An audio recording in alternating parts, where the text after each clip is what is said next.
बारामती विधानसभा पोटनिवडणुकीची रंगत वाढताना पाहायला मिळते. कारण सुनेत्रा पवार यांच्या विरोधात राष्ट्रीय काँग्रेसनं आपला उमेदवार मैदानात उतरवण्याचा निर्णय घेतलेला आहे आणि त्यानुसार आता आज राष्ट्रीय काँग्रेसच्या वतीनं ॲडव्होकेट आकाश मोरे यांची निवड जी आहे ती उमेदवार म्हणून करण्यात आलेली आहे. आपल्यासोबत आकाश मोरे स्वतः आहेत.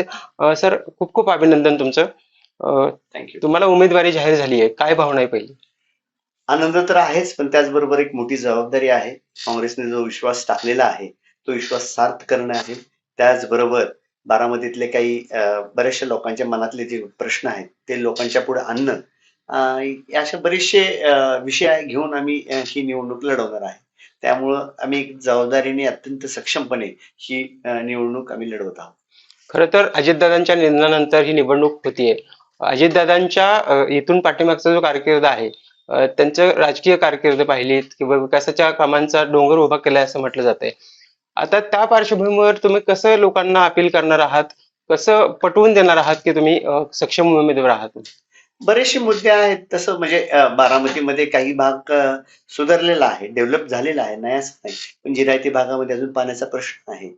तिथलं पाण्याची समस्या गेली बरेच वर्षापासून सुटलेली नाही. शेतीच्या मालाचा जो प्रश्न आहे आणि ज्या पक्षाला आमच्या वहिनी सपोर्ट करतात त्या पक्षाच्या माध्यमातून जी गॅसची दरवाढ झालेली आहे देशभरामध्ये, महागाई वाढलेली आहे. शेतमालाला म्हणजे कांद्यासारखं आमच्या जिल्ह्यात भागामध्ये कांदा भरपूर होतो. त्या कांदा पिकाला जर रास्त भाव मिळत नसेल आणि असे सगळे मोठे मोठे प्रश्न आहेत जे लोकांच्या मनातले आहेत.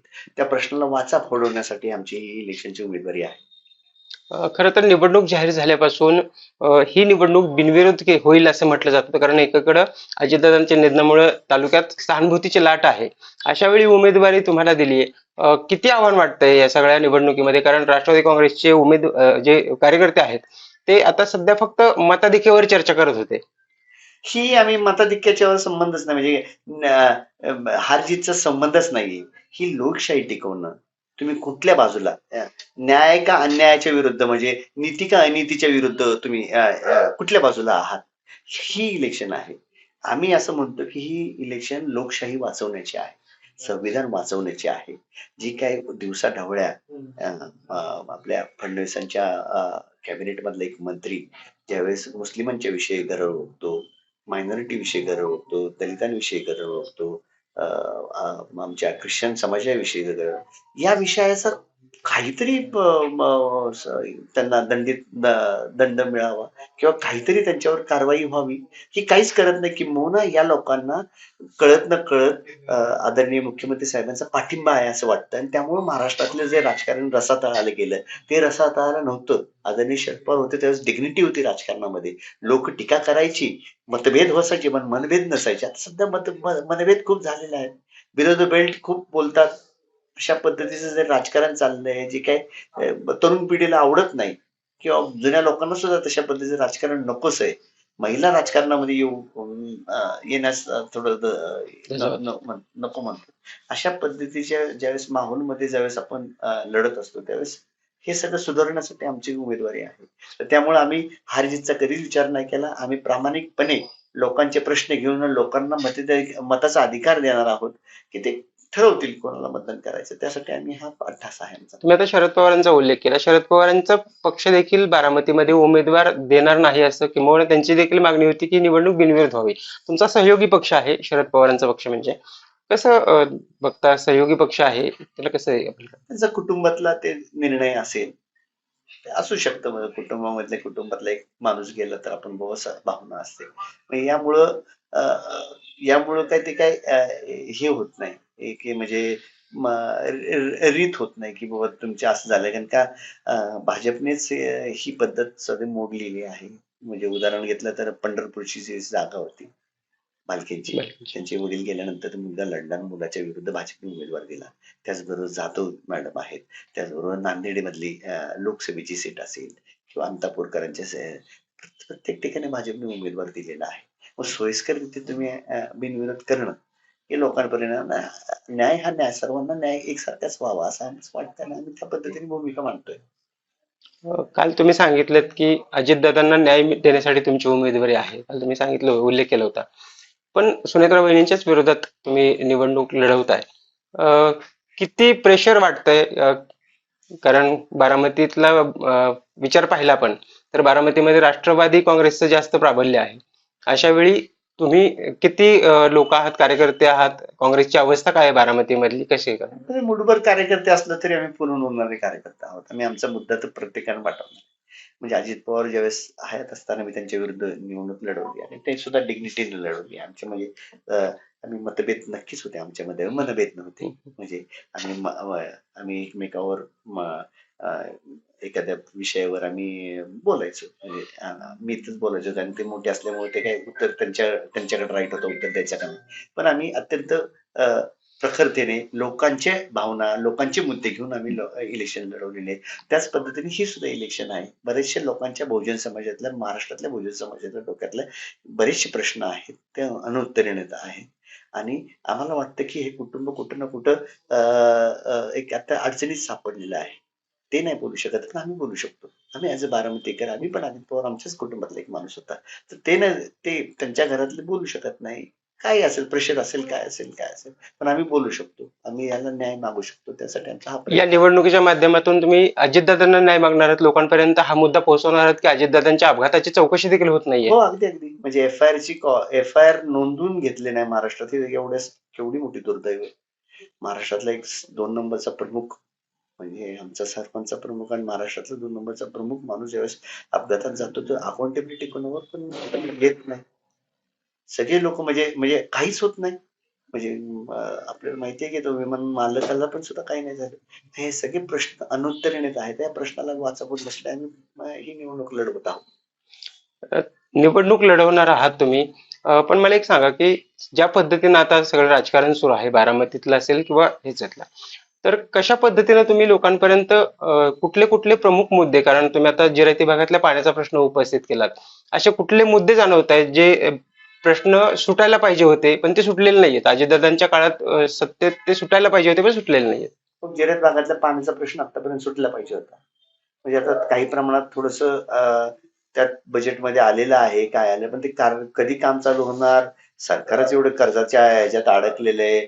तर ह्या अशा स्कीम्सला किती फंड्स ते ग्रांट करतील आणि कधी चालू होतील? ह्या पिढीला मिळतंय बघायला का अजून पुढच्या पिढीला हे पाण्याचं हे जिरायत भागात पाणी येईल? हे काहीच अनवतरण आहे. स्पेसिफिक टाईमलाईन नाही.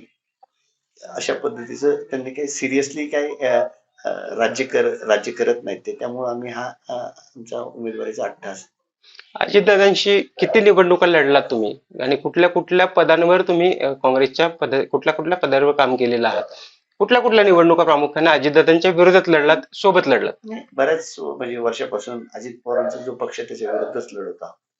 म्हणजे सुरुवातीच्या 2002 साली मी नगरपालिकेची निवडणूक लढवली आणि त्यावेळेस आमचे 8 लोक निवडून आले, 7 लोक निवडून आले होते. ते आमचा नगराध्यक्षाचा गव्हाळे ताई त्या फक्त 4,000 मतांनी पराभूत झाल्या त्यावेळेस. पूर्ण अ, अ, बारामती तालुक्याचं, बारामती शहरातलं मतदान होतं. आणि त्यावेळेस अशा पद्धतीने आम्ही अत्यंत चांगली फाईट दिली. त्यावेळेस सुद्धा माझा 100-200 मतांनी पराभव झाला होता. अजित पवारांनी पर्सनल लक्ष घातलं होतं त्या ह्याच्यात. मग असं आमचं नेहमी म्हणजे पंचायत समितीला आम्ही त्यांच्या पॅनलला विरोध करायचो, कारखान्याला विरोध करायचो, जिल्हा परिषदला विरोध करायचो. आणि आमच्या त्या पद्धतीने आमची जी काही भूमिका आहे, आम्हाला असं वाटतं की अशा पद्धतीने बारामतीचं राजकारण करावं. तर त्या पद्धतीने आम्ही तसं त्यांना हा उमेदवार नको पॅनलमध्ये, हा उमेदवार, मग आमच्याकडे तो उमेदवार असायचा. अशा पद्धतीने प्रामाणिकपणे अजित पवारचे संघर्ष आतापर्यंत करत आलो आहोत. 2012 साली त्यांच्यासाठी आम्ही प्रचाराचा नारळ फोडलेला आहे. मी स्वतः भाषण केलेलं आहे, त्यांचं कौतुक केलेलं आहे. तर असं चांगल्या गोष्टीला चांगलं म्हणणं आणि चुकीला चूक म्हणणं हे आमचा स्वभाव असल्यामुळं आम्ही आता हे आम्हाला हे चुकीचं दिसतं म्हणून आम्ही इलेक्शन लढवत आहोत. कौटुंबिक पार्श्वभूमी काय आहे? कारण तुमचे वडील विजयराव मोरे आमदार होते. कौटुंबिक पार्श्वभूमी, कसा कसा संघर्ष पवारांशी करत आला? कारण तुम्ही आता सांगितलं की एक निवडणूक देखील पवारांच्या विरोधात लढली होती विजयराव मोरेंनी. तसं पवारांशी संघर्ष वैचारिक आहेच नाही असं नाही. पण एक त्या काळापासून दोन्हीही पुरोगामी विचारसरणीच्या आहेत. म्हणजे अजून दोघंही आहेत आणि ते पुरोगामी विचारसरणीचे आहेत. तर त्यामुळं संघर्ष काही एवढा टोकाचा नव्हता. आता सध्या तो खूप टोकाचा झालेला आहे विरोधी पार्टीच्या विरोधात. म्हणजे त्यांचा आउटराईट ते लेफ्ट राईटला आहेत. तर आम्ही सेंटरला असो किंवा आम्ही त्यांच्या अत्यंत आमच्यात वैचारिक मतभेद आहोत. तर त्यावेळेस एवढे मतभेद एवढे नव्हते कारण का दोघांचा विचार तसा नाही म्हटलं तरी सगळ्यांना बरोबर घेऊन जाणारा, सर्व जाती धर्मांना बरोबर घेऊन जाणारा. कारण मला वाटतं जनता पार्टी वगैरे होती त्यावेळेस आणि पवार साहेबांचं काँग्रेस होतं, हे असं येस काँग्रेस होतं. नंतर हे असं अशा पद्धतीचं ते काय एक विचारसरणी एक ठरलेली होती आणि ती काही फार कडवी विचारसरणी नव्हती. आता सध्या खूप कडवी विचारसरणी झाली आणि आम्ही बऱ्यापैकी लिबरल झालो आणि आम्ही अग्रेसिव्हली आमच्या भूमिका मांडत नाही. त्यामुळे हे लोक धर्मांध विचारसरणीचे लोक डोकं वरती काढतात.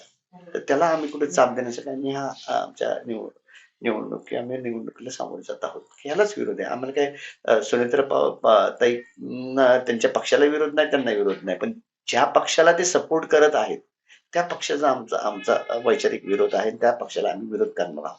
म्हणजे सुनेत्रा वहिनींच्या भूमिकेला विरोध नाहीये, त्या पक्षासोबत आहेत, भाजप सोबत, म्हणून तुम्ही काँग्रेस ठामपणे निवडून अगदी अगदी म्हणजे ज्या पक्षाच्या प्रमुखाने म्हणजे ज्याच्याकडे गृह मंत्रालय आहे त्यांनी चौकशी व्यवस्थित केली असं मला वाटतंय. FIR कॉपी नोंदवून न घेतली, जी FIR कॉपी कर्नाटकमध्ये जाऊन राहुल गांधीच्या सल्ल्यावर रोहितदादांनी नोंदवली. तर तशा पद्धतीचं जर का आमच्या एका कर्तबगार पुरुषाला अशी वागणूक जर महाराष्ट्रामध्ये मिळत असेल तर सर्वसामान्यांचं काय? असे सगळे भरपूर प्रश्न लोकांच्या मनात आहेत आणि हे प्रश्न घेऊन आम्ही लोकांच्या दारात जाणार आहोत. बरेचसे मुद्दे आहेत तशा. तुम्ही फॉर्म भरणार आहात, कोण कोण उपस्थित राहणार आहेत आणि काय नियोजन आहे? या माझ्या साधारण फॉर्मला उद्या 12:30च्या दरम्यान आपले प्रांत अध्यक्ष व आमचे सपकाळ साहेब येणार आहेत. त्याचबरोबर महादेवरावजी जानकर, बहुजन हृदय सम्राट ते येणार आहेत. त्याचबरोबर आमचे जिल्ह्याचे अध्यक्ष, माजी अध्यक्ष भन्साळी साहेब, हे सर्वजण ज्येष्ठ मंडळी येणार आहेत पाठिंबा द्यायला मला. काय वाटतंय, निवडणुकीचा निकाल तर तुम्ही आता सांगितलं की हारजीत हा प्रश्न नाहीये, पण कितपत तुमचा मुद्दा तुम्ही लोकांपर्यंत या निवडणुकीमध्ये पोहोचवणार आहात? किती ताकद तुम्हाला पक्षाकडून मिळेल आम्ही असं वाटतं? प्रत्येक गावामध्ये हा मुद्दा पोहोचवणार आहोत. लोकांच्या मनातल्या ज्या काही भावना असतील, जे काही प्रश्न असतील, आम्ही ते चव्हाट्यावर आणून सरकार दरबारी टाकणार आहोत आणि यामध्येच आम्ही त्या पद्धतीने इलेक्शन आम्ही त्याचं प्रामाणिकपणे खंबीरपणे लढवणार आहोत. आम्हाला असं प्रामाणिकपणे वाटतं की पुरोगामी विचार, सर्व धर्म समभावाला घेऊन जाणारा जो विचार आहे आमच्या काँग्रेसचा, हा काँग्रेसचा कुठे प्रस्थापित व्हावा, सक्षम व्हावा, यासाठी आम्ही इलेक्शन लढवत आहोत. खूप खूप धन्यवाद. हे होते आकाशजी मोरे. त्यांनी सांगितलेलं आहे की सर्व धर्म समभावाचा जो विचार आहे, पुरोगामी विचार आहे, तो लोकांपर्यंत पोहोचावी असं त्यांनी मत व्यक्त केलेलं आहे. कॅमेरामॅन तेजस, मी वसंत मोरे, मुंबई तक, बारामती.